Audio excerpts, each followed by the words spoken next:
الرحيم لقد كان لكم في رسول الله أسوة حسنة قال النبي صلى الله عليه وسلم والله لو أن فاطمة بنت محمد سرقت لقطعت يدها أو كما قال عليه الصلاة والسلام অধ্যকার জামিয়া ইসলামিয়া আমদাদুল উলুম মাদ্রাসার কর্তৃক আয়োজিত আজকের এই সিরাতুন নবী সাল্লাল্লাহু আলাইহি ওয়াসাল্লাম প্রতিযোগিতা অনুষ্ঠানের সম্মানিত সভাপতি, বিজ্ঞ বিচারক মণ্ডলী, সুদক্ষ পরিচালক, আমার সামনে উপবিষ্ট বাংলার দূর দূরান্ত থেকে আগত হইলাম বিশিষ্ট ছাত্র ভাইয়েরা, সকলকে জানাই আমার পক্ষ থেকে শুভেচ্ছা অভিনন্দন।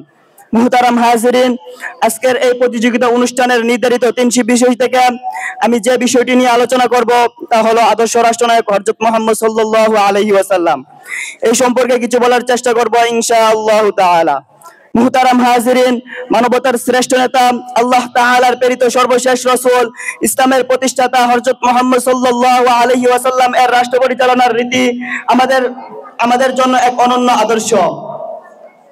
আল্লাহ তাআলা তার উত্তম আদর্শ সম্পর্কে বলেছেন, লাকাদ কানা লাকুম ফি রাসূলিল্লাহি উসওয়াতুন হাসানা, অবশ্যই তোমাদের জন্য রয়েছে আল্লাহর রাসূলের মাঝে উত্তম আদর্শ। মুহতারাম হাজিরিন, হযরত মুহাম্মদ সাল্লাল্লাহু আলাইহি ওয়াসাল্লাম এর রাষ্ট্রনায়কত্বের প্রধান বৈশিষ্ট্য ছিল তার ন্যায় ও সততা। তিনি না কখনো কোনো ধরনের অবিচার বা দুর্নীতি করেছেন, আর না কখনো কোনো ধরনের অবিচার বা দুর্নীতিকে বরদাস্ত করতেন। উদাহরণস্বরূপ একটি দৃষ্টান্ত দিলেই বুঝতে পারবেন।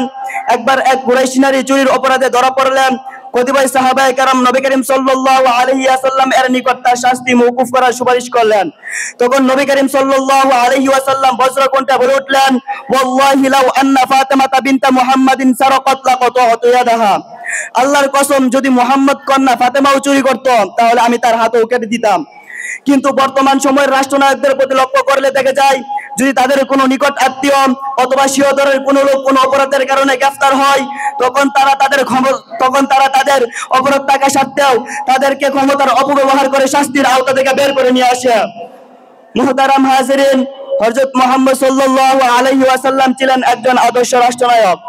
তার আদর্শ রাষ্ট্রের মূল ভিত্তি ছিল আল্লাহর আইনের অনুসরণ করা, ন্যায় ও সুবিচার প্রতিষ্ঠা করা, জনগণের কল্যাণ, অধিকার ও দায়িত্ব সম্পর্কে সচেতন থাকা। কিন্তু বর্তমান রাষ্ট্রনায়কদের প্রতি লক্ষ্য করলে দেখা যায়, তারা আল্লাহর আইনের অনুসরণের পরিবর্তে করে আল্লাহর আইনের অবজ্ঞা, ন্যায় ও সুবিচার করার পরিবর্তে করে মানুষের উপর নিতান্তই জুলুম, জনগণের কল্যাণ, অধিকার ও দায়িত্ব সম্পর্কে সচেতন থাকার পরিবর্তে জনগণের লক্ষ কোটি টাকা কলমের কুচায় চুরি করে বিদেশে সম্পত্তির পাহাড় বানায়। আমি ওই সকল জালেম শাসকদেরকে স্পষ্ট ভাষায় বলে দিতে চাই, তোমরা ইতিহাসের দিকে লক্ষ্য করে দেখো, আজ পর্যন্ত কোনো জালেম শাসক টিকতে পারে নাই। ফেরাউন তার জুলুমের কারণে লোহিত সাগরে ডুবে পড়েছে।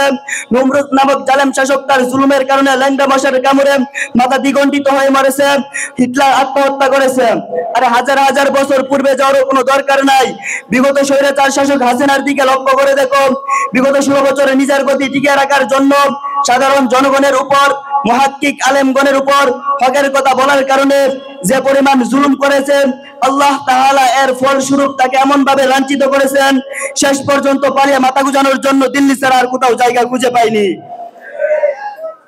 মুহতারাম হাজিরিন, তাই আমি বর্তমান রাষ্ট্রনায়কদেরকে জানিয়ে দিচ্ছি যে তোমরা আদর্শ রাষ্ট্রনায়ক না হয়ে সাধারণ জনগণের উপর, মুহাক্কিক আলেমগণের উপর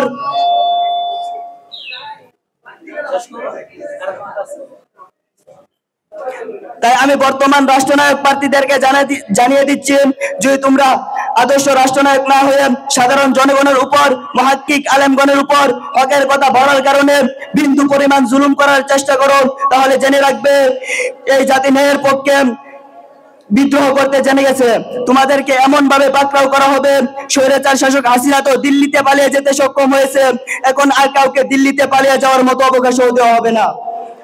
মুহতারাম হাজিরিন, আমরা চাই হযরত মুহাম্মদ সাল্লাল্লাহু আলাইহি ওয়াসাল্লামের মতো একজন আদর্শ রাষ্ট্রনায়ক আমাদের দেশে আসুক, তাহলে আমাদের দেশে শান্তি প্রতিষ্ঠিত হবে। এই আশা ব্যক্ত করে আমি আমার বক্তব্যের ইতি টানছি।